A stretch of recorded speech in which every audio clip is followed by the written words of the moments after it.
Outra coisa estranha do Pong é que era um jogo para 2 pessoas. Precisava de 2 jogadores. Não dava para brincar sozinho. Pong era um tipo de competição parecido com pedra, papel e tesoura. Era um jeito diferente de competir, de derrotar alguém e de provar que você era o maioral. Foi bem no início do movimento de liberação feminina. Women and all the minorities, that all of us must stand up together and say no more. Maybe the men aren't ready for it, but the revolution is on.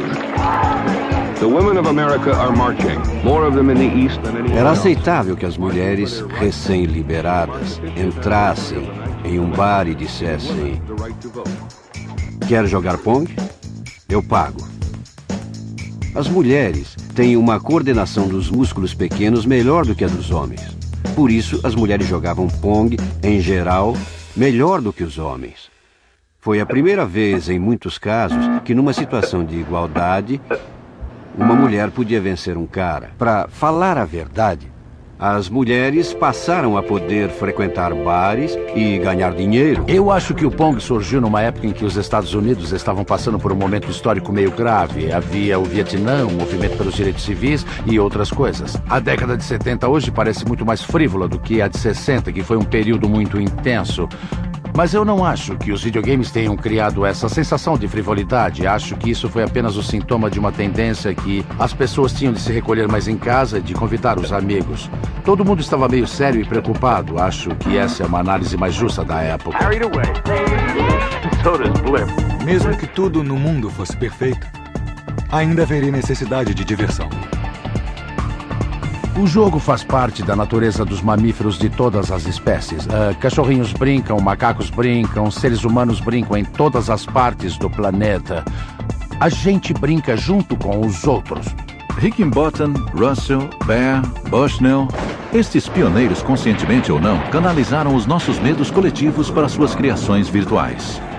Era evidente que o mundo era maçante e o videogame se tornou a perfeita arma de distração em massa no mundo inteiro.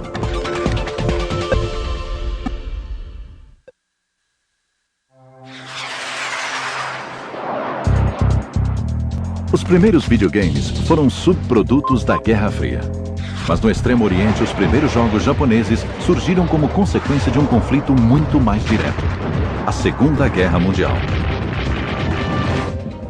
As bombas atômicas em Hiroshima e Nagasaki haviam arrasado o país.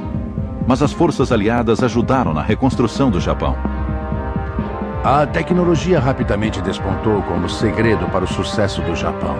Houve um grande incentivo do governo para a educação e tecnologia. A juventude japonesa era altamente instruída em tecnologia já naquela época. O Japão descobriu seu nicho na eletrônica. Eles analisavam o que o resto do mundo estava fazendo em eletrônicos e faziam melhor, produzindo em massa e barateando. Mas as antigas feridas ainda não estavam cicatrizadas. Se observarmos a cultura japonesa do pós-guerra, com certeza podemos notar o reflexo da experiência da bomba atômica em muitas das obras. Godzilla, King of the Monsters, stalking the Earth, crushing all before it. Era a época de filmes como Godzilla e outros com grandes monstros de borracha. Quando você combina o conteúdo cultural do Godzilla com o poder tecnológico do computador, você cria alguma coisa parecida com a fascinação que o videogame provoca. O Japão estava na vanguarda da indústria eletrônica. Mas em 1978, Tomohiro Nishikado colocou seu país na linha de frente da indústria do videogame, com uma onda infinita de invasores digitais, os Space Invaders.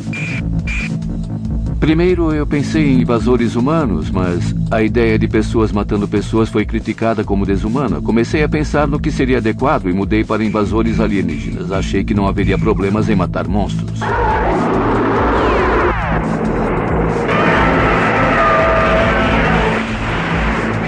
Eu acho que quando você olha para os Space Invaders, não é absurdo comparar os alienígenas que caem do céu com aviões sobrevoando o Japão. Claramente são armas de destruição em massa que estão vindo do céu. O que eu acho interessante no Space Invaders é que ele foi um dos primeiros jogos que mexeram com a fantasia.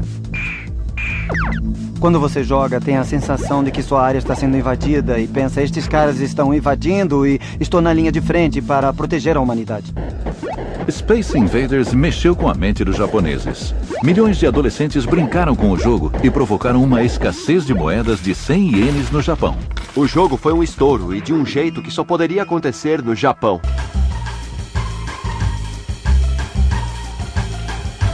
O videogame era uma novidade, uma coisa diferente, uma experiência que fazia valer a pena sair de casa.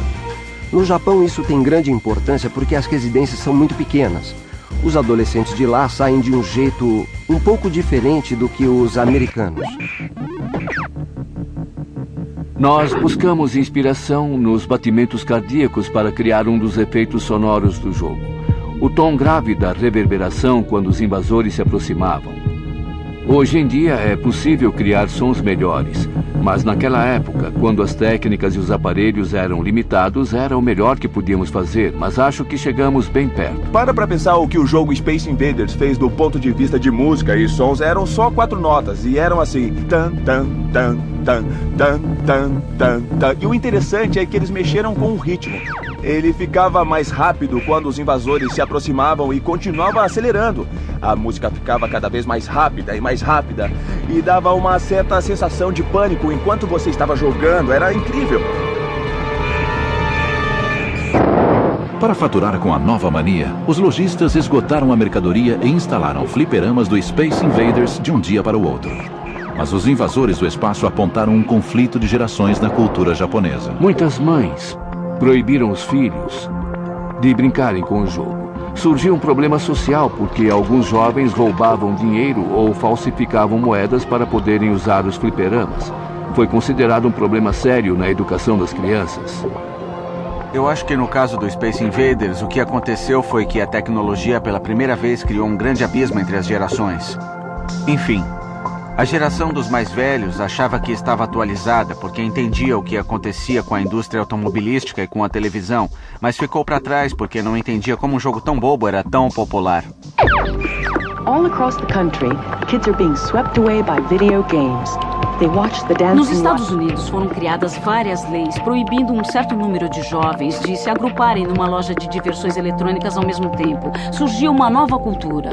Além disso, uma coisa que era meio triste nesse tipo de jogo é que eles sempre terminavam com a derrota do jogador. Ninguém havia pensado sobre isso na época, mas eu fico pensando se isso não era um reflexo da paranoia da Guerra Fria, porque, no final das contas, a guerra era um jogo de derrota. Você sempre acaba perdendo.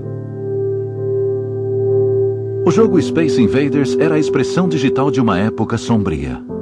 Mas como o Japão sempre teve uma queda por personagens fofos e bonitinhos, surgiu o Pac-Man.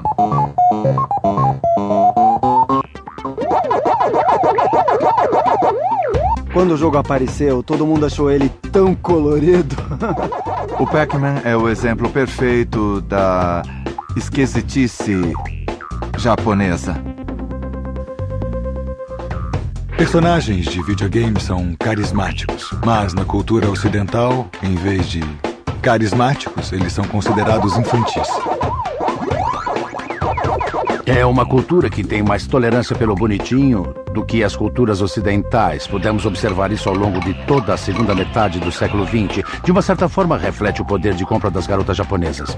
Toru Iwatani era um jovem designer de uma empresa de videogame japonesa, a Namco, antes de criar a primeira superestrela da história dos videogames. Há mais de 20 anos, em 1980, o Pac-Man foi lançado. Naquela época, enquanto nós estávamos desenvolvendo o Pac-Man, os fliperamas tinham uma atmosfera sombria. Os jogos eram sempre violentos, alguns envolviam tiros e era uma brincadeira de meninos. Mas eu queria atrair meninas e casais para esse segmento. As garotas eram o alvo do novo jogo. Nós pesquisamos vários assuntos, desde moda até rapazes.